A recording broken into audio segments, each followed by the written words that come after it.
ಕಾಂಗ್ರೆಸ್ನಲ್ಲಿ ಮುಗಿತಾ ಇಲ್ಲ ಸಿಎಂ ಕುರ್ಚಿ ಕದಂದ ಫೈಟ್ ಯಾವಾಗ ಮುಗಿಯುತ್ತೆ ಅನ್ನೋದಕ್ಕೆ ಉತ್ತರವೂ ಕೂಡ ಇಲ್ಲ. ಆದರೆ ದಿನವೊಂದು ಬೆಳವಣಿಗೆಗಳು, ದಿನಕ್ಕೊಂದು ಹೇಳಿಕೆಗಳು ಮಾತ್ರ ವ್ಯಕ್ತವಾಗ್ತಾ ಇದೆ.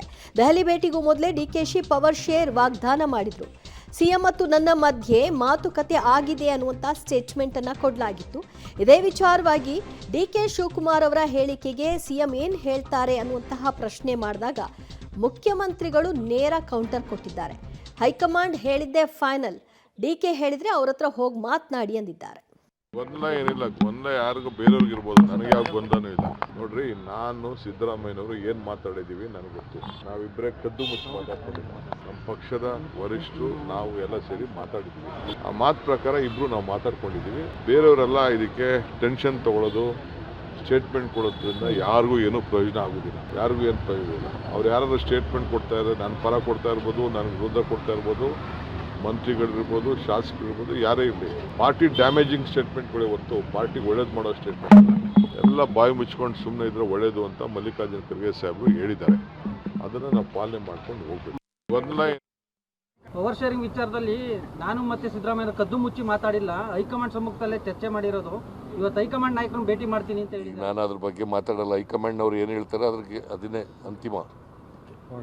ನೀವು ಸುಮ್ಮನೆ ಏನೇನೋ ಪ್ರಶ್ನೆ ಕೇಳಿದ್ರೆ ಪ್ರಯೋಜನ. ಅವ್ರು ಹೇಳಿದ್ರೆ ಅವ್ರನ್ನೇ ಕೇಳಿ, ನಂಗೆ ಗೊತ್ತಿಲ್ಲ. ಹೈಕಮಾಂಡ್ ಏನು ಹೇಳ್ತದೆ ಅದಕ್ಕೆ ನಾನು ಬದ್ಧ.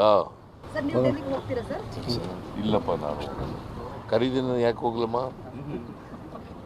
ಇಲ್ಲಿ ನನಗೆ ಇಲ್ಲಿ ಕೆಲಸ ಇದೆ, ಬಜೆಟ್ ಪ್ರಿಪರೇಷನ್ ಕೆಲಸ ಇದೆ. ಇಲ್ಲಿ ಕರೆದ್ರೆ ಹೋಗ್ತೀನಿ. ಮತ್ತಷ್ಟು ಮಾಹಿತಿ ಕೊಡ್ತಾರೆ ನಮ್ಮ ಪ್ರತಿನಿಧಿ ಶ್ರೀನಿವಾಸ್.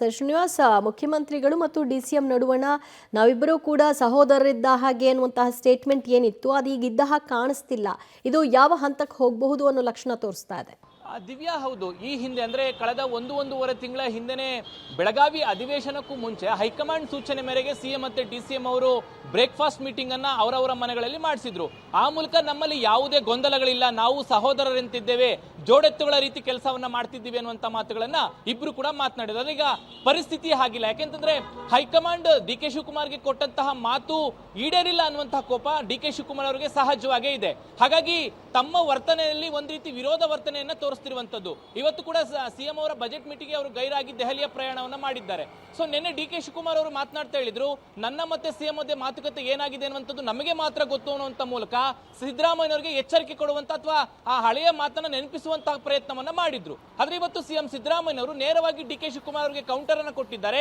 ಇದು ಯಾವುದೇ ಮಾತಾದ್ರೂ ಕೂಡ ಹೈಕಮಾಂಡ್ ಹೇಳಿದ್ದೆ ಅಂತಿಮ ಅನ್ನೋ ಮೂಲಕ ಹೈಕಮಾಂಡ್ ತೀರ್ಮಾನಕ್ಕೆ ಎಲ್ಲರೂ ಬದ್ಧ ಅನ್ನುವಂತ ಸ್ಪಷ್ಟ ಮಾತುಗಳಿಂದ ಸಿದ್ದರಾಮಯ್ಯವರು ಹೇಳ್ತಿದ್ದಾರೆ. ಹಾಗಾಗಿ ಹೈಕಮಾಂಡ್ ಹೇಳದ ಹೊರತು ಮುಂದೆ ಯಾವುದೇ ಪ್ರಕ್ರಿಯೆಗಳು ಇಲ್ಲ ಅನ್ನುವಂತ ಸಂದೇಶವನ್ನ ಸಿದ್ದರಾಮಯ್ಯವರು ಕೊಡ್ತಿದ್ದಾರೆ. ಹೀಗಾಗಿ ಡಿ ಕೆ ಶಿವಕುಮಾರ್ ಏನು ಪ್ರಸ್ತಾಪ ಮಾಡಿದ್ರು ಅದಕ್ಕೆ ತಿರುಗೇಟನ್ನು ಕೊಡುವಂತ ಪ್ರಯತ್ನವನ್ನು ಕೂಡ ಸಿದ್ದರಾಮಯ್ಯವರು ಮಾಡಿದ್ದಾರೆ. ಇದೆಲ್ಲವೂ ಕೂಡ ಕುರ್ಚಿಗಾಗಿ ನಡೀತಾ ಇದೆ ಅನ್ನುವಂಥದ್ದು ಸ್ಪಷ್ಟ.